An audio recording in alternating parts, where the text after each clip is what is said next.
તો નશાની હાલતમાં જોવા મળ્યો એસટી બસનો કંડક્ટર। દાહોદના કતવારા ગામે નશેડી કંડક્ટર જોવા મળતા પેસેન્જરોએ હોબાળો મચાવ્યો। પેસેન્જર અને કંડક્ટર વચ્ચે ઉગ્ર બોલાચાલી પણ થઈ।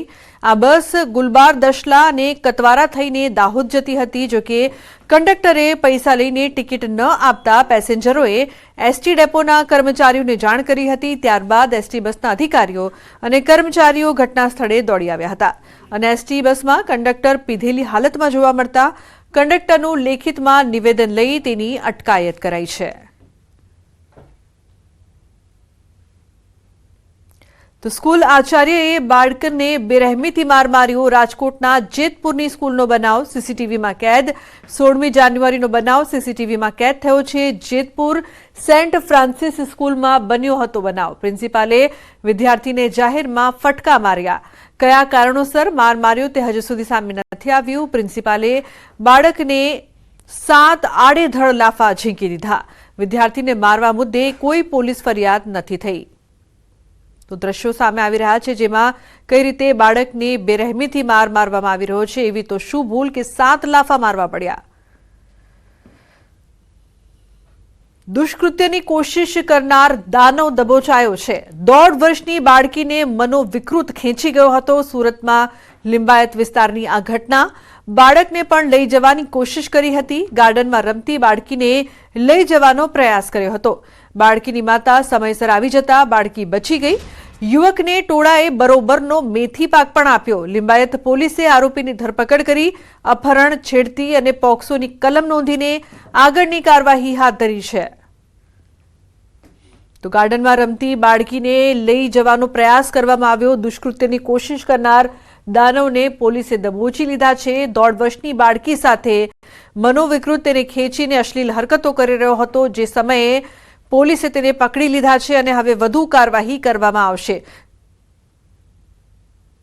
બાળકી તે ગાર્ડન પાસે રમી રહી હતી, ત્યાંથી એને લઈ અને બાજુના શેડ છે એક પતરાનો શેડ, એ શેડમાં આ જે છે આરોપી એને લઈ ગયેલો અને ત્યાં એની સાથે છેડછાડ કરી રહ્યો હતો। બાળકીની જે માતા છે એ ત્યાં આવીને એને જોઈ ગયેલી અને ત્યાં પછી એને અન્ય માણસોને બોલાવતા માણસો ત્યાં આવી ગયેલા અને બાળકીને ત્યાંથી છોડાવી છે। ત્યાં ભેગા થઈ ગયેલા અને ચપાચપાઈ થયેલી અને જે આરોપી છે એને માર પણ મારવામાં આવેલો। જે સંદર્ભે પોલીસે આરોપી વિરુદ્ધ ફરિયાદ દાખલ કરી। તો મારામારી કરનારની પોલીસે શાન ઠેકાણે પાડી। સુરતના ડિંડોલી વિસ્તારમાં કરી હતી મારામારી। 4 આરોપીને ઘટના સ્થળે લઈ જઈને રિકન્સ્ટ્રક્શન કર્યું। વધુ 3 આરોપીઓની શોધખોળ ચાલુ। મારામારીનો વિડીયો વાયરલ થયો છે। તો 2 થી 3 વ્યક્તિઓ પર 7 જેટલા લોકો ફટકા અને ધોકા લઈને તૂટી પડ્યા હતા। ડિંડોલીના અંબિકા ટાઉનશીપનો વિડીયો સામે આવ્યો છે। તો સુરતમાં અસામાજિક તત્વો બેફામ। એક તરફ દ્રશ્યોમાં જોઈ શકાય છે કે કઈ રીતે મારામારી કરવામાં આવી, જે બાદ પોલીસે તેમની શાન ઠેકાણે કરીને રિકન્સ્ટ્રક્શન કર્યું હતું। તો મારામારી કરનારની પોલીસે શાન ઠેકાણે પાડી। સુરતથી અન્ય સમાચાર। સુરતના મહુવા ટીડીઓ સાથે ફરી મારામારીનો બનાવ બન્યો। તાલુકા પંચાયતના સભ્ય પરિમલ પટેલે માર્યો છે માર। અગાઉ પણ ટીડીઓને માર માર્યો હતો। બપોરના સમયે ટીડીઓ પોતાની ઓફિસમાં હાજર હતા તે દરમિયાન બની હતી ઘટના। ટીડીઓનું શર્ટ ફાડી નાખી ધિક્કા મૂકીનો માર મારવામાં આવ્યો। ટીડીઓએ મહુવા પોલીસ મથકમાં નોંધાવી ફરિયાદ। ફરિયાદના આધારે પોલીસે અલગ અલગ ટીમ બનાવી શોધખોળ હાથ ધરી છે।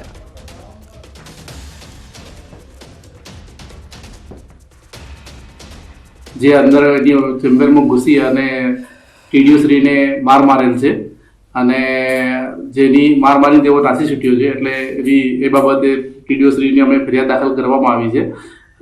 માર મારી નાસી છૂટેલ ઈસમ જે પરિમલ પટેલ, જેને શોધખોળ કરવાની તેને કાર્યવાહી ચાલુ છે। આમાં અગાઉ પણ એને આ રીતે ટીડીઓ શ્રીને ચેમ્બરમાં ઘૂસી અને એને માર માર્યો હતો। સમાચારમાં આગળ કરીશું વાત ભેળસેળનો વેપલો।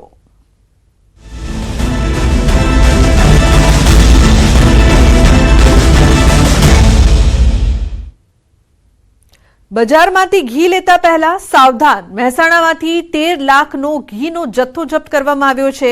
કડીમાંથી લીધેલા દાવત બ્રાન્ડ ઘીના નમૂના ફેલ થયા છે. ફૂડ વિભાગે ઓક્ટોબરમાં લીધેલા નમૂના ફેલ થયા. કડીના ગોડાઉનમાં મહેસાણા ફૂડ વિભાગે કરી હતી રેડ. તો ફૂડ વિભાગે લીધેલ ઘીના નમૂના ફેલ થતા વધુ કાર્યવાહી હાથ ધરવામાં આવી છે. તો કડીમાંથી 13 લાખનું નકલી ઘી જપ્ત કરવામાં આવ્યું છે. બજારમાંથી આપ પણ જો ઘી લેતા હો તો પહેલા સાવધાન થજો અને તેને ચેક પણ કરજો કે તે નકલી છે કે પછી અસલી.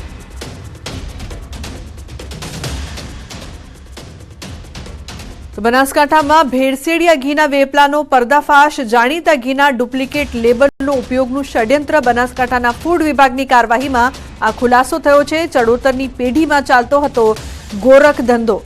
જલારામ એન્ટરપ્રાઇઝમાં ઘીના ડુપ્લિકેટ લેબલનો ઉપયોગ. શંકાસ્પદ ઘીના પેકિંગમાં બ્રાન્ડેડ ઘીના લેબલનો ઉપયોગ થતો હતો. ડીસા ચડોતરથી પેઢીઓમાં હતા ફૂડ વિભાગના દરોડા. 5 પેઢીમાંથી ઘી તેલના 14 સેમ્પલ લેવાયા. 1955 કિલો શંકાસ્પદ ઘીનો જથ્થો સીઝ કરવામાં આવ્યો છે. ડીસાની એક પેઢીમાંથી 5955 કિલો શંકાસ્પદ તેલ પકડાયું. ફૂડ વિભાગની કાર્યવાહીને લઈને ભેળસેળિયા વેપારીઓમાં ફફડાટ જોવા મળી રહ્યો છે.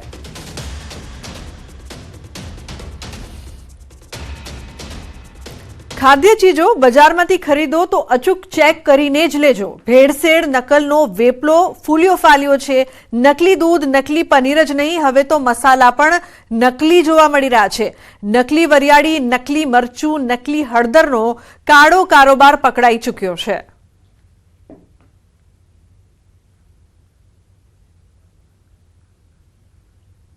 અરવલ્લીમાં અકસ્માતનો બનાવ સીસીટીવીમાં કેદ થયો છે. ભિલોડાના ઘાટી પાસે બાઇક કાર વચ્ચે અકસ્માત સર્જાયો.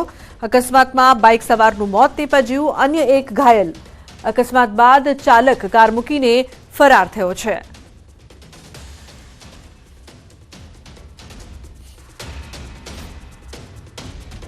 તો ખેડામાં ગમખ્વાર અકસ્માતમાં 2 લોકોના મોત નીપજ્યા. પોલીસકર્મી પુત્ર અને માતાનું કરુણ મોત નીપજ્યું. નીલગાયનું ટોળું રોડ પર આવતા અકસ્માત. ખેડા કેમ્પ પાસે ગત રાત્રે સર્જાયો હતો અકસ્માત. મહેમદાબાદ ફરજ બજાવતા હતા પોલીસકર્મી. નીલગાય અથડાતા કાર ઝાડ સાથે ટકરાઈ. ગાડીમાં સવાર પત્ની સહિત અન્ય લોકોને ઈજા પહોંચી છે.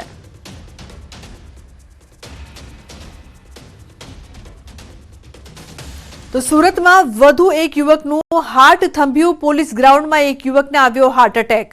કામરેજના વાવ ગામે બની છે આ ઘટના. પોલીસની શારીરિક કસોટી માટે આવ્યો હતો ઉમેદવાર. દોડતા દોડતા અચાનક હાર્ટ એટેક આવતા મોત થયું છે. મૃતક યુવક 36 વર્ષનો હોવાનું જાણવા મળ્યું છે. મૃતક તાપી જિલ્લાનો ઉમેદવાર સંજય રસિક ગામિત હોવાનું સામે આવ્યું છે. રનિંગ દરમિયાન 12મા રાઉન્ડના અંતે ટ્રેક ઉપર બેહોશ થઈ ઢળી પડતા તેઓને ફરજ પર હાજર ડૉક્ટર શ્રી ચિરાગ કટારિયા નાઓએ CPRની પ્રાથમિક સારવાર શરૂ કરેલ. ખોલવડ ખાતે આવેલ દિનબંધુ હોસ્પિટલમાં લઈ ગયેલ, પરંતુ